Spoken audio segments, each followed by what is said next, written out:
Bismillahirrahmanirrahim. Subhanaka la ilma lana illa ma 'allamtana innaka antal alimul hakim. Allahumma shalli wa sallim ala sayyidina Muhammad wa ala alihi wa sahbihi ajma'in. Amma ba'du. Yang sangat saya hormati Dekan Fakultas Kedokteran UGM, juga tri dari Profesor Zaini, Profesor Ova Amelia, yang terhormat Dr. Neni, Dr. Profesor Dr. Madarina Zulia, dan semua yang hadir, termasuk teman kami Dr. Zulfikar, semua teman-teman kru, semua yang dari UGM, semua pendengar yang sangat saya hormati. Jadi dulu kurban itu dipakai ajang orang-orang tokoh Quraisy supaya dapat daging yang bagus, di atas namakan Ka'bah. Jadi agama ini dijual mulai dulu. Sekunane kuno agama ini dijual. Dan agama mulai dulu ya prospek. Ka'bah itu bisa menyedot wisatawan berapa, wisata religi. Sehingga dulu ada Ka'bah tandingan, perhitungannya juga ekonomi. Jadi mulai dulu itu ya sudah seperti itu. Mau apa memang Allah bikin dunia. Terus wa 'allamahu kaifa yatakhallaqu bihadzal khuluqil karim inda tilaihi alal asrar. Terus disebutkan anak Ibrahim annahu arhamul khalqi qol farafa'ahu wa ta'ala hatta asyrafa ala ahlil ardi. Nabi Ibrahim diterbangkan ke langit sehingga melihat di bumi yang maksiat-maksiat itu. Faqala ya rabbi damirhum, habisi saja. Terus faqala wa ana arhamu bi ibadi minka ya Ibrahim ihbit fala'allahum yatubun wa yarji'un. Jadi setelah permintaannya semua dikabulkan, dihabisin sama Allah, terakhir cobalah kamu sekali-kali dakwah ke mereka. Kamu belum pernah dakwah kok tahu-tahu minta mereka dihabisin. Coba kamu dakwah, jangan-jangan mereka mau kembali. Nah terus sebagian cerita itu terus diteruskan ketika suatu saat Ibrahim akhirnya diminta menyembelih putranya. Inni arafil manami anni atfahuka fangdur madza tara falamma tashammara lidzalik wa akhadha sikin biyadihi qala Allahumma hadza waladi wa thamratu fuadi wa ahabbun nasi ilayya. Ya Allah, ini buah hatiku, ini orang paling saya cintai, kenapa engkau menyuruh ini supaya saya bunuh? Terus beliau dijawab sama Allah, ama ta'lamu anni rahimun bi ibadi kama anta syafiqun bi waladik fa idza sa'altani ihlaka abdi as'aluka dzabha waladik wahidan bi wahidin. Jadi kalau dulu kamu minta supaya hamba saya tak habisin karena maksiat, sekarang saya juga minta kamu menghabisi anak kamu. Tapi ini kan anak saya, sama itu hamba saya yang bikin juga saya kan. Nah semenjak itu Ibrahim dianggap sebagai bapak kasih sayang, karena semenjak itu terus beliau orang yang paling sayang. Sampai ada 3 nabi yang menjadi metodenya Rasulullah SAW sebagai mentornya. Kalau Nabi Nuh melihat kemaksiatan langsung bilang, Rabbi la tadzar alal ardi minal kafirina dayyara, habisi semua ya Allah. Tapi kalau Nabi Ibrahim apa? Faman tabi'ani fa innahu minni wa man asani fa innaka ghafurur rahim. Orang yang ikut saya ya karuan kelompok saya, dan yang sebelum ikut semoga engkau mengampuni. Tentu lewat proses dakwah, lewat proses. Singkat cerita, Nabi Ibrahim itu terkenal kaya dan suka menghormati tamu. Dulu tamu itu sangat penting dihormati karena dulu gak ada warung, terus padang pasir. Kalau sekarang itu ya wajib dihormati tapi tidak wajib-wajib banget, karena biasanya sudah marung di mana-mana. Sudah marung, di mobilnya bawa apa? Bekal. Kalau dulu di padang pasir, kalau tamu gak dihormati bisa mati betul. Kadang 2 hari perjalanan itu gak makan gak apa, karena di padang pasir, warung nggak ada, nggak bisa ngopi-ngopi ya dulu. Sehingga kalau menghormati tamu dulu itu pahalanya luar biasa, ngasih makan itu. Kalau sekarang ya pahalanya biasa aja, karena ya tamunya makannya ya biasa aja, karena udah kenyang duluan itu. Singkat cerita, orang ini datang ke Ibrahim minta dikasih makan. Nabi Ibrahim mengatakan, kamu syaratnya harus Islam dulu, kalau enggak kasih makan. Karena Ibrahim itu seorang nabi dan beliau komitmennya seperti itu, si tamu tadi putus asa. Akhirnya wala itu ya sudah meninggalkan Ibrahim.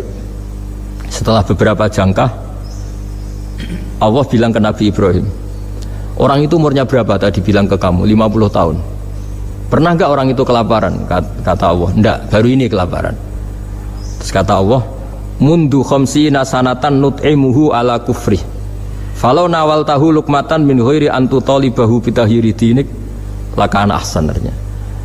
Orang itu umurnya 50 tahun itu ya tak kasih makan padahal dia majusi, Kamu baru diminta sehari saja minta syaratnya Islam. Terus itu ada di kitab apa Ar-Risalah Al-Qusairiyah di halaman 262. Jadi cuma dulu itu motifnya semuanya agama, bukan atas nama demokrasi atau kebebasan beragama. Karena dulu itu orang dulu itu kan saking sayangnya Allah, apa-apa konstitusinya ya perintah Allah. Dan ternyata perintah Allah seperti itu, akhirnya dipanggil. Kemana ya Majusi ke sini tak kasih makan. Majusinya kan kaget. Ada apa? Kenapa kamu rubah? Ditegur Tuhan kan. Iya, ditegur Tuhan itu. Jadi dan alhamdulillah saking simpatiknya orang Majusi tadi akhirnya masuk Islam. Dan bagaimana kita mensikapi salah benar, begitu juga terhadap orang-orang yang mungkin selama ini tidak kita duga, ternyata banyak hal-hal yang kita dapatkan pada sore hari ini. Saya yakin dari pemirsa atau dari Bapak Ibu yang hadir secara langsung maupun virtual ada hal-hal yang akan ditanyakan. Kita masih punya waktu cukup, kurang lebih 1/4 jam. Oh, kelamaan ini. Kelamaan, iya. Tadi 10 menit perjanjiannya. Iya. Tadi 10 menit. Iya. Kami persilakan. Oke, ini ada pertanyaan berikutnya, Pak Sa. Ketika kita menyembelih sapi atau kurban yang kita kurbankan, kalau dilihat tampilan itu sehat ya, namun ketika disembelih itu ada beberapa bagian, misalnya hati, limpa itu terpesi cacing. Apakah yang sebagian terpesi ini membatalkan syarat kita korban? Setelah itu apakah kita akan mengganti hewan atau bagaimana? Makasih. Kalau apa? Islam ya, Islam kan istilahnya masyhur itu ya dalam pegangan ilmu usul fikih. Nahnu nahkumu bidzahir, kita ini hanya berpegangan yang kita lihat. Jadi kalau secara medis, secara apa sudah diperiksa oleh dokter-dokter hewan dinyatakan sehat, ya itu sah. Bahwa faktanya nanti ada limpa atau hati yang terinfeksi, ya itu gak usah dimakan tentu, tapi korbannya tetap sah. Nah beda dengan misalnya suatu saat mungkin ya ada satu kemampuan observasi medis yang komprehensif sampai hewan yang lahirnya apa sehat bisa dideteksi ini ya mungkin kalau milih itu karena harga murah yang menjadi dasar kan, karena motifnya kikir. Tapi kalau dari awal tidak tahu ya tetap sah, itu tetap sah. Harus dibatasin kan? Oh iya, iya nanti kita batasi. Kok nanti ya? Ini soalnya sangat menarik ini. Iya, ini ada Dewi Ismi. Apakah benar? Ya ini, apakah benar kisah penyembelihan Ismail itu dipalsukan? Oh, itu jawabnya gampang, nggak benar. Apa hubungan kurban dengan Idul Adha yang secara harfiah artinya perayaan atau merayakan waktu duha? Monggo. Kalau cerita penyembelihan Ismail itu jelas benar ya, karena ada di Al-Quran. Jadi yang jadi perdebatan mufassir itu apakah benar-benar Ibrahim itu sampai menyembelih, maksudnya sampai meletakkan pisau di leher, apa setelah berkomitmen mau menyembelih sudah dibatalkan Allah karena Allah menghormati apa? Komitmennya. Jadi tapi hampir semua ulama berpendapat memang ya sempat benar-benar sampai fisik Ibrahim meletakkan apa? Pisau di lehernya, kemudian lam yu'assir syai'an, istilahnya tidak membekas sama sekali, terus diganti itu. Jadi cerita itu populer sekali. Tapi yang penting adalah tadi cerita saya bahwa itu karena Ibrahim pernah mengklaim beliau cinta Allah itu enggak tertandingi oleh makhluk apapun. Terus diuji ketika punya anak, mencintai anaknya, terus diuji dengan cara kalau kamu betul hanya mencintai saya, ya anak kamu sembelih gitu. Ternyata mau juga, berarti betul gitu. Tapi setelah betul ya sudah tetap normal lah, tetap. Tapi tidak usah dipraktekkan nanti kalau. Terus kalau masalah udhiyah itu bukan kaitannya dilakukan waktu duha, ndak. Memang duha yudhi tadkhiyatan itu artinya ya menyembelih yang memang kebetulan waktunya setelah sholat. Nah, waktu sholat itu kemudian bisa dibahasa Arabkan waktu duha. Jadi ya memang saling terkait.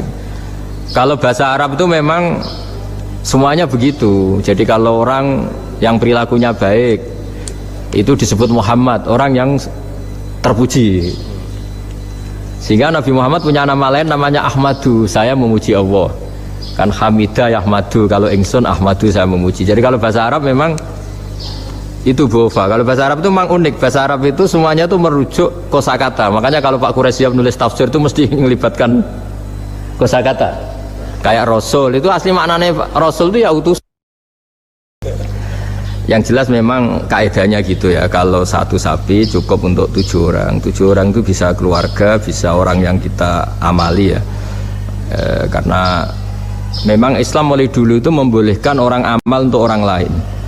Jadi dulu ada orang, ya Rasulullah, orang tua saya ini sudah sepuh, beliau sangat ingin haji, tapi kalau haji nggak bisa karena sudah tidak bisa berkendara unta. Terus kata Nabi, ya sudah kamu saja yang haji sebagai ganti bapak kamu. Sehingga idza mata ibnu adam ingkoto amaluh itu termasuk anak yang soleh, sodako dan apa. Memang mulai dulu Islam itu ada beberapa hal yang amal itu bisa diamali pada orang lain. Awaladin sholihin yatullah, terus adalah beberapa. Nah kurban juga gitu. Biasanya anak-anak yang soleh itu perasaannya dulu bapak kami miskin, nggak mampu berkurban, nggak mampu akikah. Biasanya anaknya terus melakukan itu untuk bapaknya. Nah memang jadi perdebatan ulama, apakah kemudian mayit ini dapat pahalanya enggak? Jawabannya gini, kalau mayit itu orang soleh dapat. Kalau nggak soleh itu kemungkinan dapat kecil. Misalnya gini, ada mayit yang zaman hidup itu antipati ngamal. Kok enak duitku sing ngilang wong liya nyate gitu. Dia mentalnya mental kikir yang beranggapan kok kenaan tetangga kami, uang kami yang habis, orang lain yang nyate. Terus dia mentalnya gitu dibawa mati. Kemudian anaknya soleh berkorban untuk bapaknya. Nah yang seperti ini ada potensi gak sampai karena dia tidak pernah punya niat. Itu beda dengan orang yang zaman hidup memang ingin korban, cuma secara ekonomi nggak mampu. Makanya pentingnya innamal a'malu binniyat itu di situ. Amal itu terserah niat. Dalam banyak sarah ya, sarah itu penjelasan yang rinci itu dijelaskan. Kenapa orang mukmin masuk surga selama-lamanya padahal dia jadi mukmin hanya 80 tahun. Misalnya kita hidup di dunia kan rata-rata 80 tahun. Karena dia berkomitmen andikan hidup 1000 tahun juga tetap mukmin, andikan hidup 2000 tahun ya tetap mukmin, tetap sholat. Setiap orang soleh perasaannya gitu. Andikan kita hidup 2000 tahun juga tetap seperti ini kan, ya tetap sholat, tetap. Nah, sehingga karena niat itu dia diganjar surga selamanya. Karena dia bayangkan andikan di dunia selamanya juga akan iman selamanya. Nah, orang kafir juga berkomitmen gitu, yang belum rubah maksudnya. Kalau dia hidup ya akan kafir terus. Ya, makanya dia kafirnya 80 tahun, misalnya hukumannya juga neraka yang lama sekali karena. Nah kira-kira itulah. Makanya kalau mayat tidak soleh ini kita yang sebagai ulama berdebat karena tadi itu kan ibarat gini, ada mayat sama sekali nggak pernah sholat, bahkan dulu itu mengkritik orang sholat, terus dia mati. Anaknya jadi orang soleh sering tanya saya, Gus sholatnya bapakku tak kodoin ndak? Wong era sholat kodoin yuk kaku hati kan.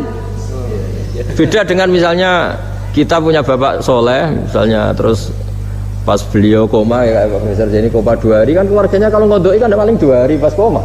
Lah ini orang nggak sholat mulai kecil sampai tua sampai mati. Anaknya soleh tersiksa, anak saya tak kodoin. Lah bapakmu sholat boten. Wah ya kesel gue.